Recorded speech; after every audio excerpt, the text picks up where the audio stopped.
Hello everyone, welcome again to this channel. Today you are seeing in your screen a circuit and we are tasked to determine the potential at nodes A, B, C, D, E, F, G. Okay, so let us get the potential at that nodes.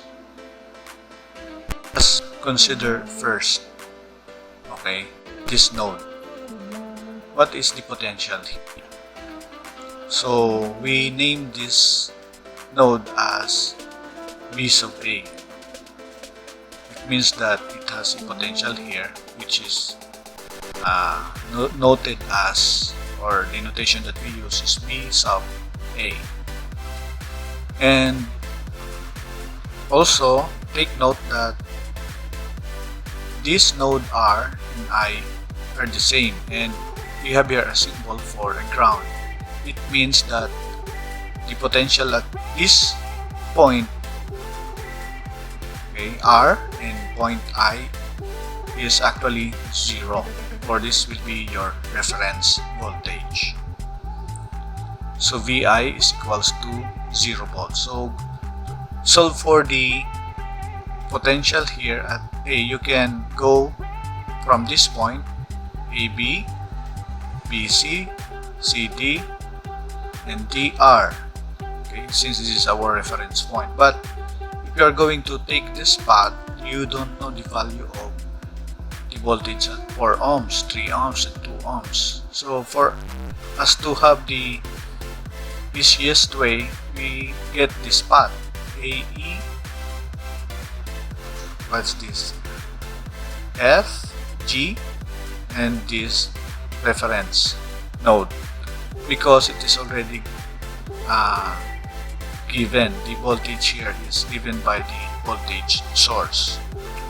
So this is the path that we are taking to be able for us to solve the potential at nodes A.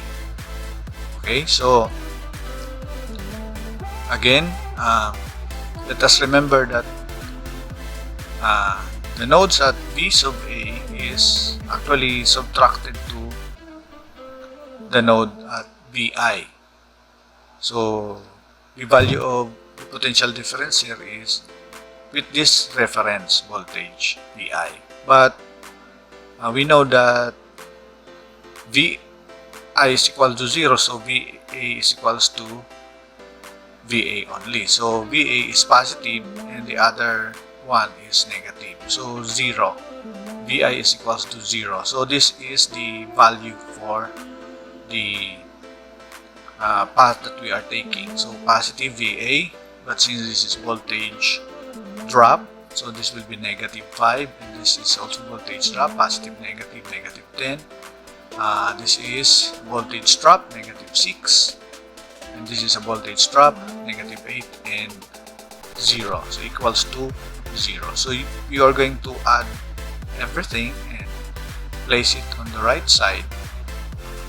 Okay, so we will have 29 volts. So the potential at nodes at A, VA is 29 volts. Okay, so how about the potential here at D? So we are considering B sub D to VI, and B sub D actually is positive and negative VI is B sub D, because VI is equals to 0. So therefore our BD is equals to the positive of the potential here. Okay, and therefore BD will give us, since that we are having this path, so this is positive B sub D, and this is also negative 4 because this is voltage drop and this is 0. So you have this equation BD minus 4, and is equal to 0. So if you will move negative 4 from the left to the right side, it will become 4 volts. So you have already a value for the potential at node D. Okay, how about at E? So this is the path that we are taking. So B, E, F, G, and this reference.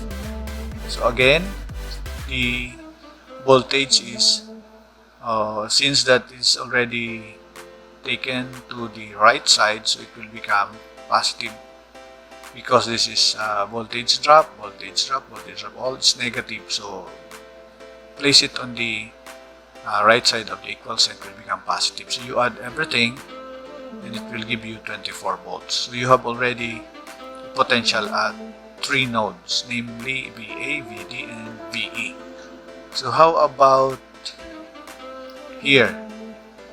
What is the potential here? So you take the path from this point to the reference. So that will be negative 6 volt, negative 8 volt equals 0. So we solve F.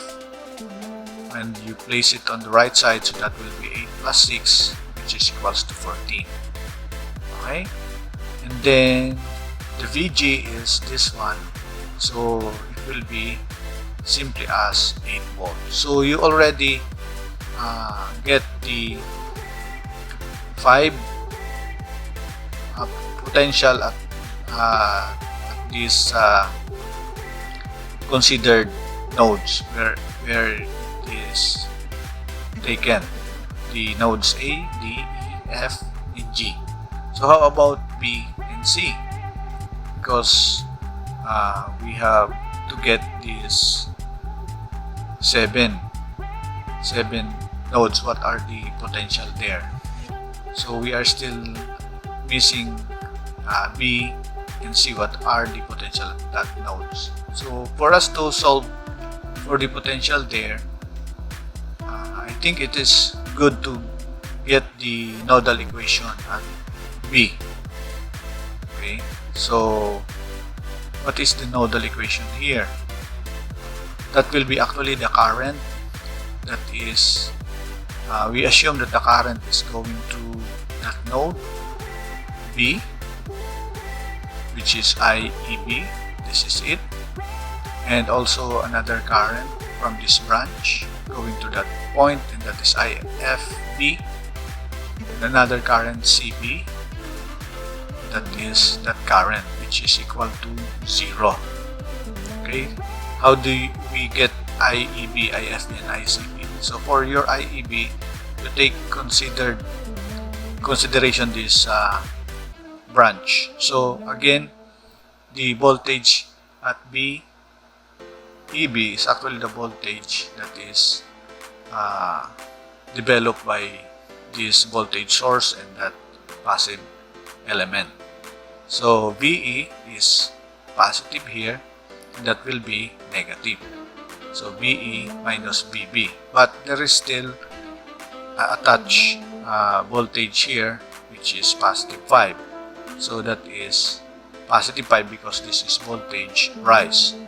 And to be able for us to get the current, so what is the thing that makes this one a current? According to Ohm's law, we should divide this by the resistance. What is the resistance at this branch? That is 4 ohms. So you divide that by 4. So this is the IEB value. And for your IFB, the same thing. But here we only have the current source, so there are no other elements, so we take that. But since the assumed direction of IFB is the same as this current source, so that will be positive. And for ICB, you have here VC and VB minus VB. And to be able to make this as current, you divide by R. Okay? Which is 3 ohms. So this is equal to 0. So this one is equivalent to this equation.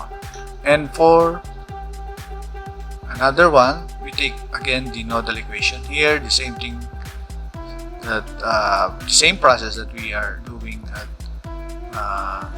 here. This is as we have done at node B.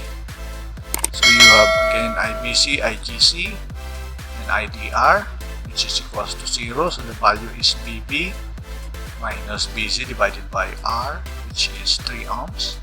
For IGC, only a current source 5 ampere, but our assumed direction of IGC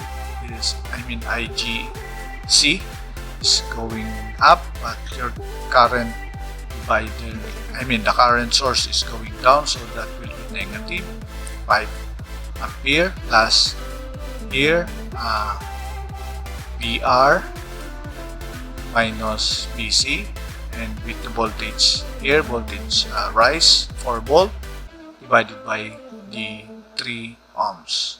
So, not 3 but 2 ohms, okay? So that will be equal to 0, okay? So these are the nodal equations, and we further simplify this equation, for instance this one. So we are simplifying it, okay? So this is the simplification, and for further simplification, again, it is reduced to this equation. So this will be the reduced equation of this equation with voltage, potential voltage at nodes B and C. So we did the same thing as for this nodal equation at C. The result will be this one. Okay, and then since we have two equations and two unknown, we divide. We use the simultaneous solution, or any solution that you can do algebraically to get the desired unknown. Okay, so we get VV as 20.104 volts and V sub C is 4.437 volts. Okay, so therefore we already have the value for our nodes A there, for our node B, our node C, our node VD, okay, our node at E is 24 volt, and for our node at F 14 volts. These are the potential at those nodes. At G we have 8 volts. So this is how you determine the potential of the following nodes. Okay, you can use the nodal equations, and you can have it by inspection here. Okay, so thank you so much for watching this video. I hope that I have added the learning from your learning desire. Thank you so much.